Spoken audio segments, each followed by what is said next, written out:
Wholeness. Welcome to Notes of Nara. This is Naja Rashida here.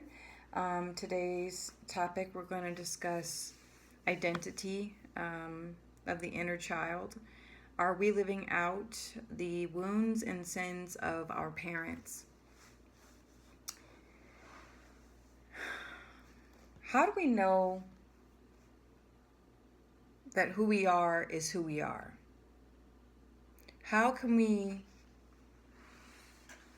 be so comfortable, so confident, and so sure that who we claim to be, how we claim to think, how we claim to feel, how we claim to live is truly who we are?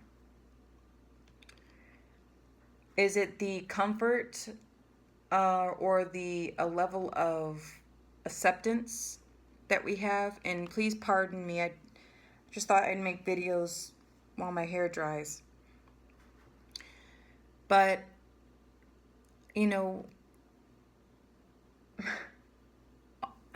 as an educator, I notice how programmed and how conditioned we are on a very deep level. For anyone to walk through life and say that they are who they are because they choose to be, okay, there's some authenticity in that. There's truth in that. There's this, deep human vulnerability with coming to terms with who you are or who you identify to be. But also there's a flip side to that. There's two sides to a coin, right? We are programmed and conditioned to think, to feel, to live, to act, to believe in very specific, concrete paradigms that are already laid out for us. How can we be comfortable with who we are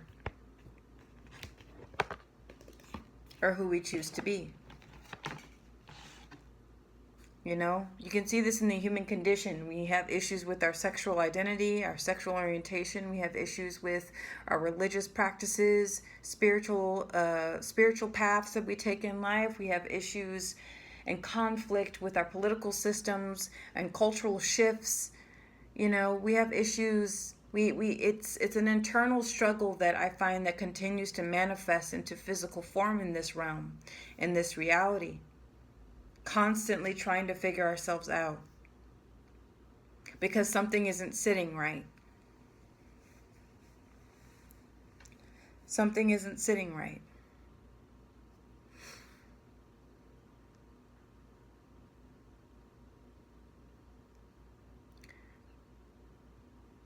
Maybe at the end of the day, we truly have no identity and we just go through our lives wearing constantly changing, our masks to fit the mirage of illusion. I'm very good at that. I'm very adaptable, I would say. I'm very fixed on certain things, for sure. But when it comes to my professional life, my public life, my professional life, I'm incredibly highly adaptable. I chose to stop I chose to stop being so adaptable in my private life because it does nothing but harm me. Because I am one where if I extend my love and support, I then to another outside myself in such a way, I will sacrifice. I will, Scorpio that I am, I will sting myself just to save the other person. That's not healthy. So no, I have very fixed belief systems and practices in how I go about my day-to-day life and finding comfort and acceptance in that. My question is, we over-identify with a lot. And I think it meant that inner conflict, I think, manifested in such a weird way, through sexual orientation in the past, 5, 6 years or 10, 15 years, I would say. of the whole pronouns and gender identity and all that. To me, that's just the human collective trying to figure itself out. It's the ego of the human collective trying to attach itself to identify with something, because if we don't identify with anything, then we have no purpose, we have no truths, we have no realizations, we have, no story, no narrative, no backbone, nothing to blame, no one to shame. We can't guilt trip ourselves if we,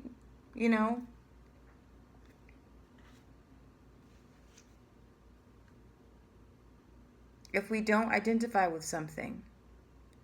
And so I guess to tie into this topic, are we living out the wounds and sins of our parents? I would say yes, we are.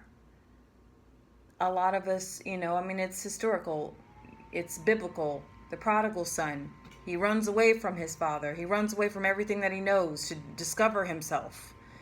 And he comes back torn to shreds. Life has punched him. Life has defeated him. He's learned much, though. And that's how we gain wisdom, through suffering. Applied intelligence is wisdom. And how we obtain that intelligence is through suffering or observation. I find that I have, the choices that I made, being hyper observant as a child to the world around me, to the mistakes of my parents, the mistakes of my mother and my father, siblings, aunts and uncles and cousins and neighborhoods and communities and country. I paid attention to how to maneuver, how to survive, really. And that's helped me in some instances, and it's kind of put a damper on me in some instances.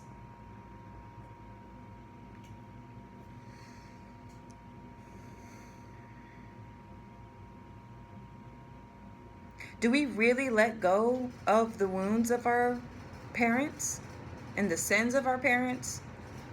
Do we trick ourselves? Do we change the narrative? Do we change the storyline to make ourselves feel better, to put the trauma to rest, to move forward, to create something new? I feel like these questions I'm asking, yes, I've asked myself these questions, and I know people ask themselves these questions, and maybe no one has ever, maybe you, viewer, you've never asked yourself these questions before, but I just thought maybe I could get on here and share it while my hair dries.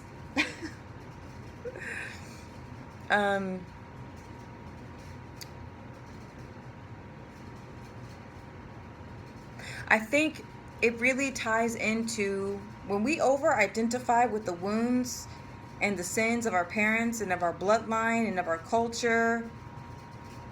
We over-identify with them. We will avoid accountability. We will not take responsibility for our choices in life. Why? Because mommy did this to me. Daddy wasn't there. Mommy wasn't there when I needed her. So-and-so did this, so-and-so that did that. So this is the reason why my life is effed up, and why I can't love, why I don't love myself, why I don't want to chase after my dreams and live my life to the fullest, because I know that I'm effed up and I'm too scared, and without the narrative, without the trauma, without these things, I have nothing. Why are we afraid to identify with nothing?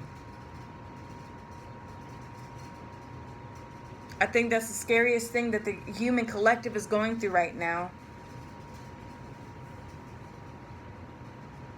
That's why there's so much division. There's so much division. Because the human collective is going through an identity crisis. It doesn't know where to place itself.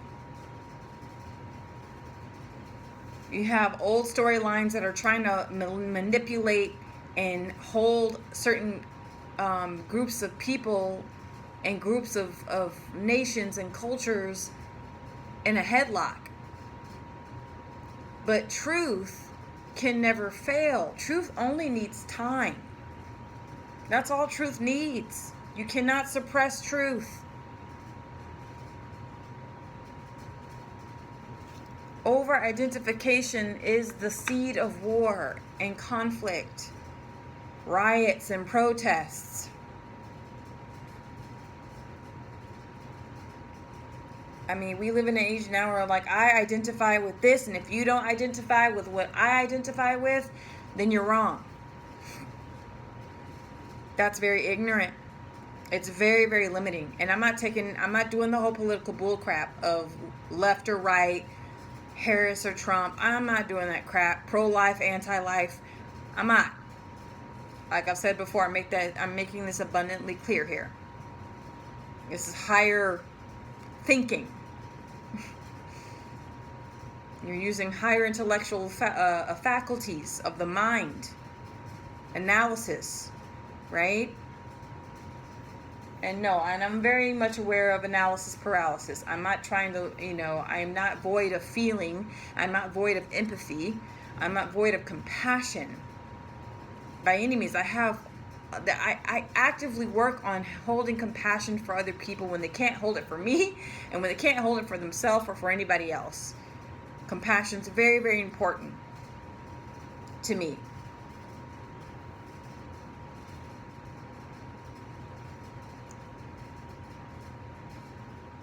The lack of accountability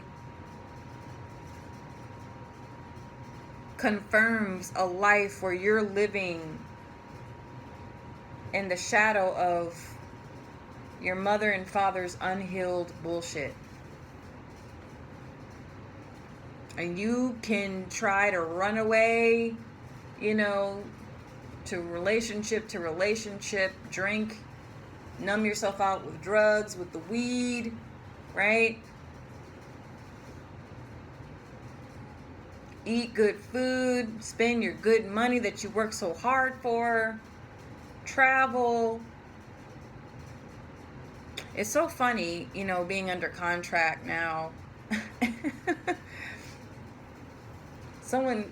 A colleague of mine mentioned this in one of our meetings, and I said, yeah, now I'm in this 5-year contract, so I gotta put a plan together to keep my head on straight. And she goes, have you ever committed yourself to a certain amount of time like this before? And I was like, no. And that triggered me, because I consider myself a very committed and loyal person. But then I thought about it. I'm like, well, every couple of years, give or take 1 or 2, almost 3 years, maybe max, I've stayed at a job or a career, and then I'd switch again. Or I'd move. Even within a city, I'd move from one apartment to another. It's not like I'm running away from anything. I like to face things head on. You know what I'm saying? I feel like people have a natural internal compass, right, of where to go and where to stay. And I've just made it abundantly a huge practice for me in my life to not over-identify with careers, jobs, and now relationships. I don't feel that need to do that. You make a whole career who you are. You make your whole sexual orientation who you are. You make your whole political identity or belief who you are. You make your marriage, even with motherhood. I've seen women completely lose themselves, and the children suffer for it.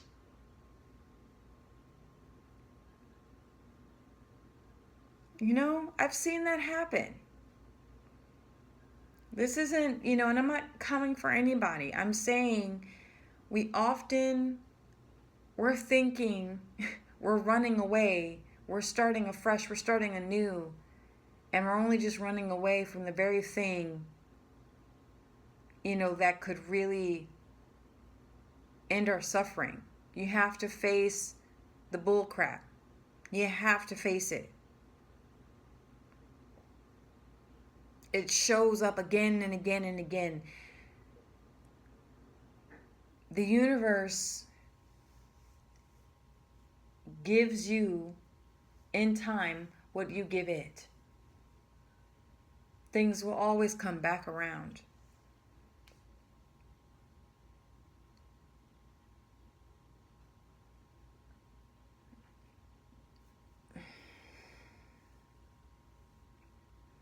So, yes, identity.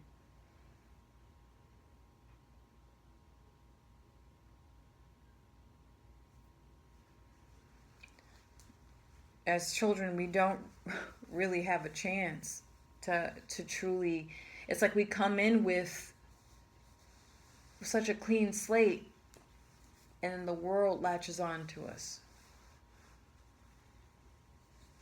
The world latches on to the light of a child. And then that child has to figure everything out and deal with all the attachments and redefine who and what they are and why they believe what they believe, why they identify with what they identify with.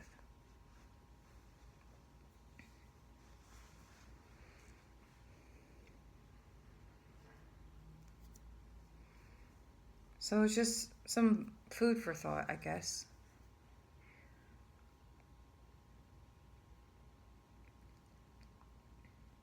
You know, another thing that can help with, when you begin to realize that you are in some form processing the wounds of the mother, sins of the father paradigm,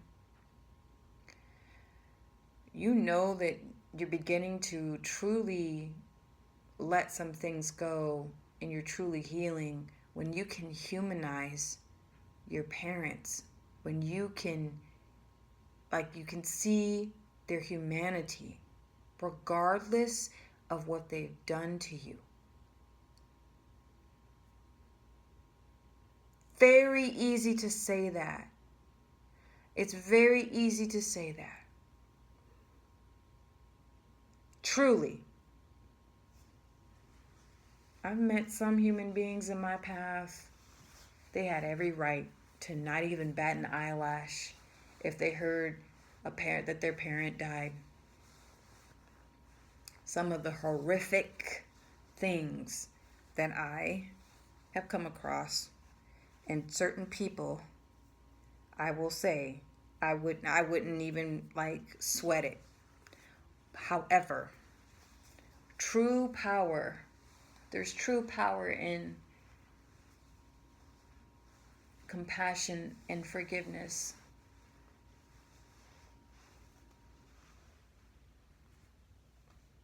All right, let me know what you feel or think about what I just said.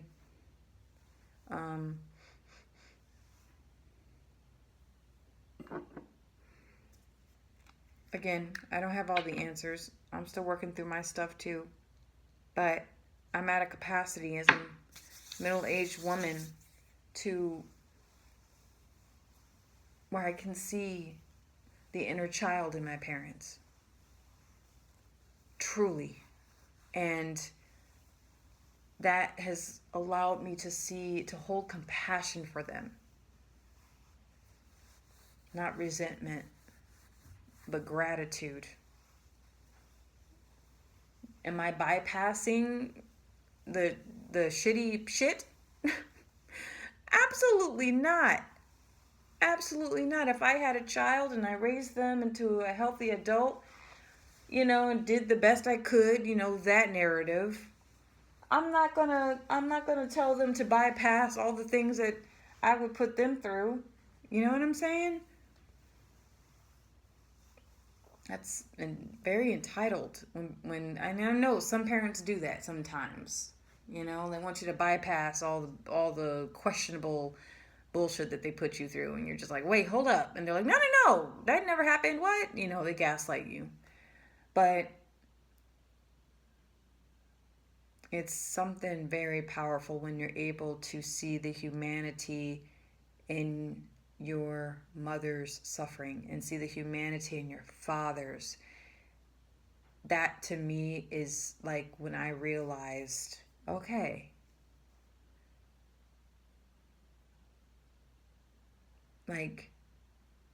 what they didn't hold themselves accountable for, you're not responsible for.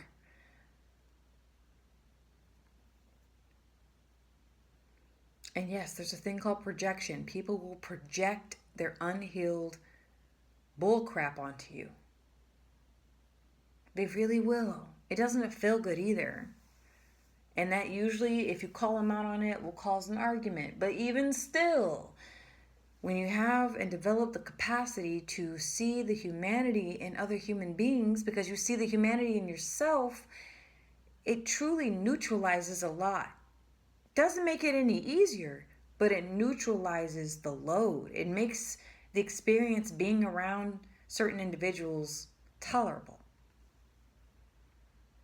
When it's intolerable, you want to run and leave the country and leave the state and never look back. You want to avoid your hometown. You don't want to come back and look at things, how things have changed and how things have stayed the same. There's a reason why I came back to where I am now and why I'm under a contract for a certain amount of time.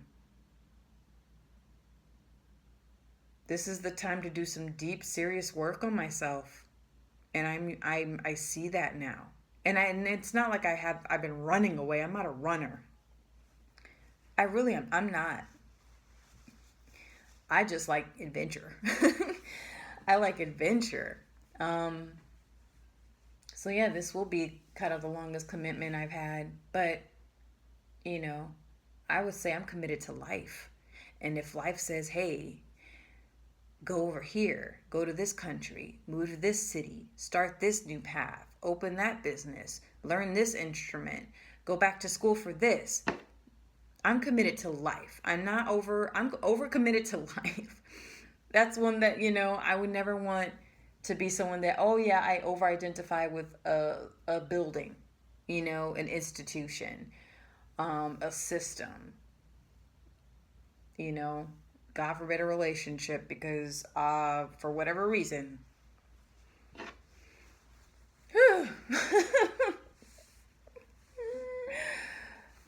It's just like for whatever reason, it's panned out how it's panned out, and I'm not fighting it.